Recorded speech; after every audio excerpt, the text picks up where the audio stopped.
Hello বন্ধুরা, তোমাদেরকে অনেক অনেক ওয়েলকাম আমার নতুন ব্লগে। তো চলে এসেছি আর একটা ভিডিও নিয়ে।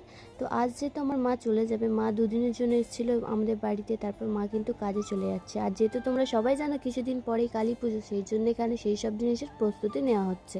তো তারপর চলে গেছিলাম আমরা মাসির বাড়ি, যেহেতু মাসিও ছাড়তে যাবে মাকে, তো তাই জন্য মাসির সাথে কথা বলতে চলে গেছিলাম। তো মাসি এখানে এসে দেখি রেডি হয়ে প্রায় দাঁড়িয়ে আছে।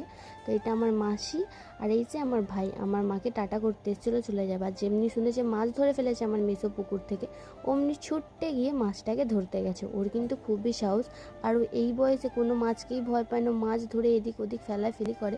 মাছটা নিয়ে ও জলে ফেলেও দিয়েছে, প্রায় ছোট মাছ ছিল বলে। আর এই দেখো এখানে আমরা সবাই দাঁড়িয়েছিলাম কেন জানো? এখানে দাঁড়িয়েছিলাম এই কারণে, মা সবাইকে টাকা দিচ্ছিল যাওয়ার সময় বম কেনার জন্য। তো সেই জন্য দাঁড়িয়েছিলাম। এই যে মাকে টাটা করে আমি বেরিয়ে গেলাম আবারও মায়ের সাথে যাব বলে। তো মা তো ওখানে অনেকক্ষণ ধরে দাঁড়িয়েছিল, আমি জানি না, যখন আমি ঘরে যাই তখন দেখি আমার মা যায়নি, তাই জন্য মায়ের সাথে আমিও বেরিয়ে পড়লাম, টোটোতে উঠে গেছিলাম। তো তারপরে এই যে এখানে 10 টাকা করে টিকিট কেটে নিয়ে বাউরিয়া ফেরিঘাট থেকে আমরা যাব এখন ওই পারে। যেহেতু তোমরা আগের ব্লগে আমি তোমাদেরকে বলেছি যে আমরা এই পার দিয়ে ওপারে যেদিনকে যাব সেই দিনকে আমি অবশ্যই তোমাদের সাথে শেয়ার করব। তো সুযোগটা যখন আজকে পেয়ে গেছি, তো চলো তোমাদের সাথে শেয়ার করেই ফেলি। তো ওখান থেকে বাউরিয়া ফেরিঘাট থেকে 10 টাকা করে টিকিট কেটে আমরা উঠে গেছিলাম বজবজে যাবার উদ্দেশ্যে। আর এই যে দেখতে পাচ্ছ ফেরিঘাট, ওখান থেকে আমরা প্রায় কিন্তু চলেই এসেছি মাঝখানটাতে। আর মাঝখানটা এলে কিছুটা দৃশ্য এরকম দেখা যায়, ওই যে ওই পাড়গুলো দেখছো যেখানে লাইট জ্বলছে, ওইখানে বসে কিন্তু আমি এই পাড়ের ভিডিও শ্যুট করে তোমাদেরকে বলেছিলাম যে ওই পাড়ে গেলে আমি অবশ্যই ভিডিও করব। তো দেখো তোমাদের সাথে কথা বলতে বলতে প্রায় আমি চলে এসেছিলাম বজবজ ফেরিঘাটে। ওখান থেকে একটুখানি হেঁটেই আমরা উঠে গেছিলাম একটা রিস্কাতে।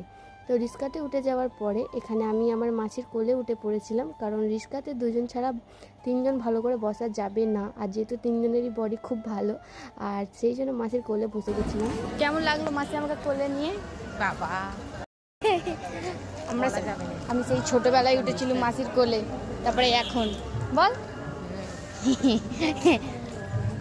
ট্রেন আসছিল না, সেই দেখে আমরা চাই খেয়ে নিয়েছিলাম এখানে।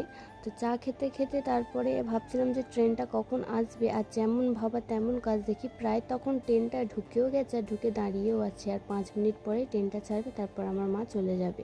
তো তারপরে এই যে মাকে টেনে তুলে দিয়ে আমরা চলে যাচ্ছিলাম বাড়িতে। এই যে বজবজ স্টেশন, তো আমাদের এখান থেকে বজবজ স্টেশন ধরে কলকাতা খুবই সামনে। তারপরে আবারও দুটো টিকিট কেটে চলে গেলাম আমরা আমাদের ঘরের উদ্দেশ্যে।